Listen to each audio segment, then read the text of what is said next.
ایک بھیڑ نے اپنی پڑوسن بھیڑ سے پوچھا کہ ہمیں کیسے پتہ چلے گا کہ آج ہماری قربانی کی باری ہے؟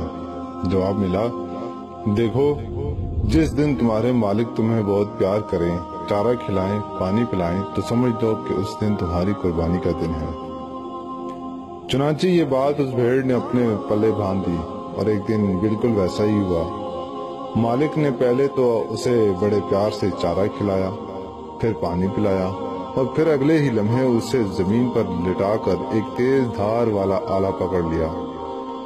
بھیڑ سمجھ گئی کہ آج اس کی قربانی کا دن ہے، سو اس نے آنکھیں بند کر لیں، لیکن جب کافی دیر بعد اسے محسوس ہوا کہ مالک اسے ذبح نہیں کر رہا بلکہ صرف اس کی اون اتار رہا ہے، تو اس کی خوشی کا کوئی ٹھکانہ نہ رہا۔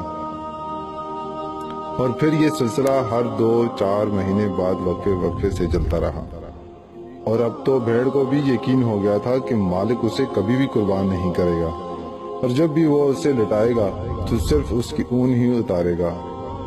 لیکن ایک دن جب مالک نے اسے حسب سابق زمین پر لٹایا تو تب بھی وہ اسی خوش فہمی میں تھی کہ وہ اسے قربان نہیں کرے گا، جس کے لیے وہ تیار بھی نہیں تھی۔ اور پھر اگلے ہی لمحے مالک کی تیز دھار چھری اس کی گردن پر چل گئی، اور وہ موت کی آغوش میں پہنچ گئی۔ ہم انسانوں کی زندگی بھی بالکل ایسی ہی ہے۔ ہم بھی جب پہلی بار کسی بیماری یا مصیبت سے دوچار ہوتے ہیں تو یہی سوچتے ہیں کہ بس اب تو موت آئی کہ آئی۔ بہت روتے اور گڑگڑاتے ہیں، اور جب ہم وہاں سے اللہ کی رضا سے بچ نکلتے ہیں تو اگلی بار اس بیماری یا مصیبت کو اتنا سنجیدہ نہیں لیتے، اور یہی سوچتے ہیں کہ یہ تو محض کچھ پل کی تکلیف ہے اور ہم دوبارہ ویسے ہی بچ نکلیں گے۔ لیکن پھر کس دن اچانک وہ بیماری یا مصیبت ہمارے لیے موت کا اندھیا لے کر آتی ہے، ہمیں پتہ بھی نہیں چلتا، جس کے لیے نہ تو ہم نے کوئی تیاری کی ہوتی ہے اور نہ ہی جس کی ہمیں کوئی امید ہوتی ہے۔ ایسی ناگہانی اموات کی بہت سی مثالیں ہم روزانہ سنتے ہیں اور دیکھتے ہیں۔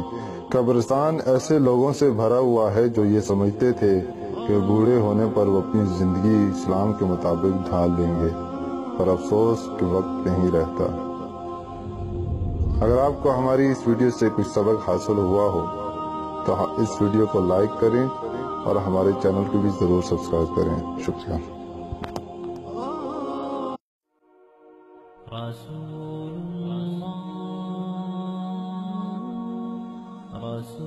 الله طال بي الحنين